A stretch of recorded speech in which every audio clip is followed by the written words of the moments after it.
श्री स्वामी समर्थ. जय महाकाली सर्वांना. मार्गशीर्ष महिना सुरू आहे. मार्गशीर्ष महिन्यामध्ये आपण माता महालक्ष्मीचे गुरुवारचे व्रत प्रत्येक जण घरामध्ये करत आहोत. आपण व्रत करताना कलश मांडतो आणि कलशावरती नारळ म्हणजे श्रीफळ आपण ठेवतो. तर आपल्या या मार्गशीर्ष व्रताच्या दरम्यान आपल्या कलशाच्या नारळाला श्रीफळाला जर तडा गेला तर त्याचे आपल्याला शुभ संकेत असतात की अशुभ संकेत असतात, किंवा नारळाला तडा गेला म्हणजे आपल्या घरामध्ये काही विचित्र भयानक कुठल्या गोष्टी घडणार आहेत का, तर असे काहीही संदेह असतात ते आपल्या मनामध्ये निर्माण होत असतात. आपल्या मनामध्ये पुष्कळ असे प्रश्न निर्माण होत असतात आणि आपल्याला संभ्रमामध्ये टाकत असतात. परंतु नारळाला तडा जाणं म्हणजे काय आहे हे मी तुम्हाला आता नक्कीच सांगणार आहे. प्रत्येक जणांना असा प्रश्न पडतो की आपण पूजा विधी जी काही आहे ती अगदी व्यवस्थितपणे पार पाडत आहोत, नारळाची आपण काळजी घेत आहोत, मग नारळाला तडा का गेला आहे?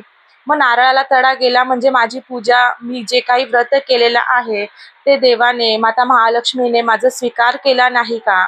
असे अनेक प्रश्न नाना प्रकारचे आपल्या मनामध्ये निर्माण होत असतात. ताई माझ्या घरी आल्या होत्या आणि त्यांनी त्यांचा मार्गशीर्ष गुरुवार व्रत जे करत आहेत त्यातला जो श्रीफळ नारळ ठेवलेला ते त्या माझ्या घरी घेऊन आल्या आणि त्या नारळाला मधूनच तडा गेलेला आहे.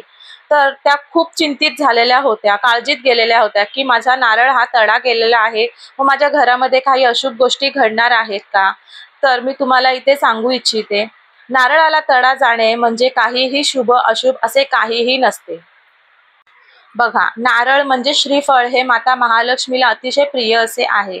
श्रीफळ हे आपण कोणतेही पूजा करत असू किंवा व्रतवैकल्य करत असू तेव्हा प्रथम आपण कलश मांडणी करत असतो आणि कलश मांडणी करताना प्रथम आपल्याला श्रीफळाची गरज असते.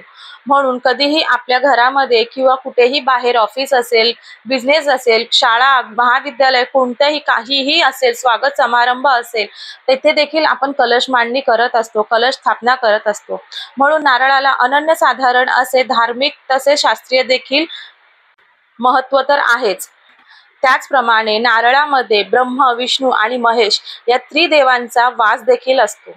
नारळावरती तुम्ही पाहिले असतील 3 ठिपके असतात, म्हणजे आपण नारळाला ते 3 डोळे आहेत असे म्हणतो. तर हे 3 डोळे म्हणजे भगवान शिवशंकराचे डोळे आहेत असे देखील मान्यता आहे. ज्यावेळी भगवान विष्णू पृथ्वीवर आलेले होते तेव्हा ते संगती येताना आपल्या माता महालक्ष्मी आणि कामधेनू गाय आणि नारळाचे झाड हे तिघांना घेऊन ते पृथ्वीवर आलेले होते. म्हणून माता महालक्ष्मीला नारळ हे अत्यंत प्रिय असे आहे. त्याचप्रमाणे नारळाच्या झाडामध्ये देखील भगवान विष्णूंचा वास असतो. तर असे एवढे दैवीय शक्ती असलेलं नारळाचे झाड, नारळ हे आपल्याला काही अशुभ गोष्टी देतील का? नारळ हा आपण आपल्या पूजेमध्ये मांडत असतो, म्हणजे एक स्वरूप आपण त्यांना देवाचे स्वरूप असे मानून आपण त्यांची पूजा करत असतो, म्हणजे ते देवच आहेत असे मानूनच आपण त्यांची पूजा करत असतो. तर कोणताही देव, कुठलेही संत, साधू आपल्या शिष्यांवरती, आपल्या मुलांवरती कधीही नाराज होत नाहीत, कधीही चिडत नाहीत, कधीच ते त्यांना शिक्षा देत नाहीत. आता तुम्ही म्हणाल मग आपल्या बरोबर खूप काही वाईट घडत आहे, कुठलीही माझी पूजा ही फळास येत नाही आहे, कुठलंच माझं पारायण पूर्ण होत नाही आहे, मी कुठलेही काम करायला गेलो तर ते अर्ध्यातून बाहेर पडतं. तर हे सर्व काही आपल्या कर्मावर अवलंबून असतं. आपले जे कर्म असतात त्याचे भोग आपल्याला इथे भोगायचेच आहे. आपल्या कर्मानुसार आपलं प्रारब्ध ठरत असतं.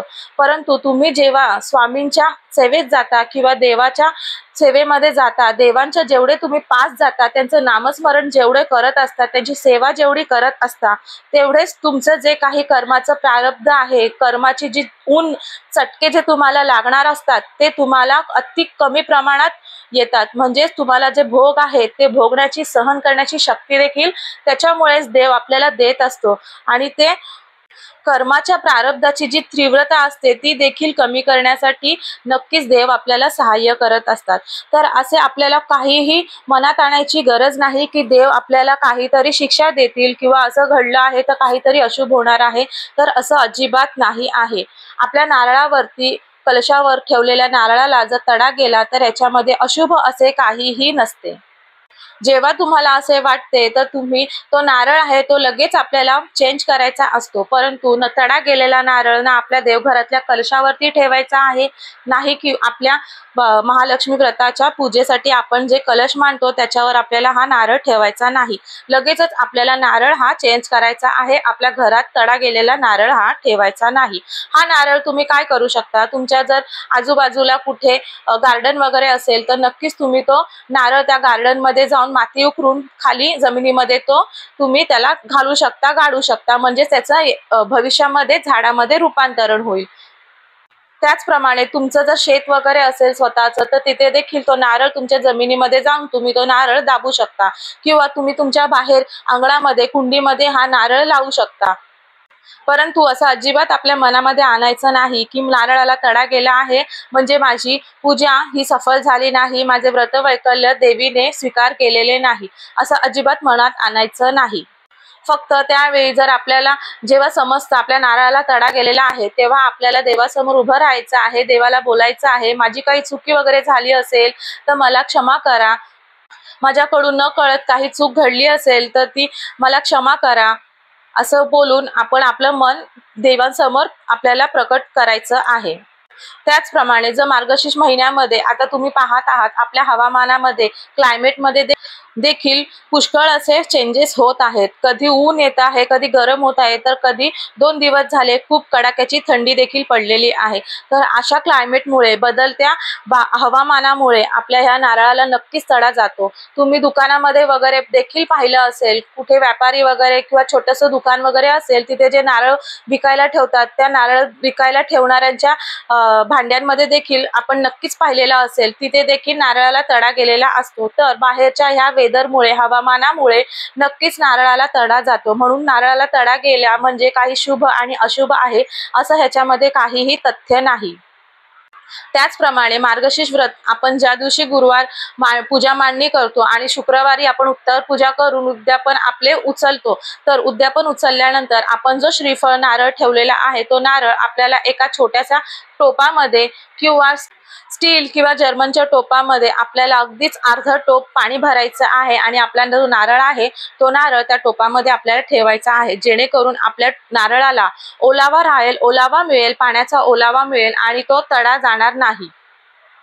आता असे केल्याने अनेक भगिनींना ताईंना हा प्रश्न पडेल की आपण नारळ हा पाण्यात ठेवला आहे म्हणजे त्याचे विसर्जन केले आहे का, तर नाही, असे अजिबात नाही। आपल्याला काही ना काहीतरी काळजी घ्यावी लागते, म्हणून आपण हा फक्त नारळाचा थोडासा खालचा जो भाग असतो तो आपल्याला पाण्यामध्ये ठेवायचा आहे, जेणेकरून आपला नारळ हा ओलसर राहील आणि त्याची देखील आपण काळजी घेतो आहे, म्हणून तो नारळ आपला तडा जाणार नाही।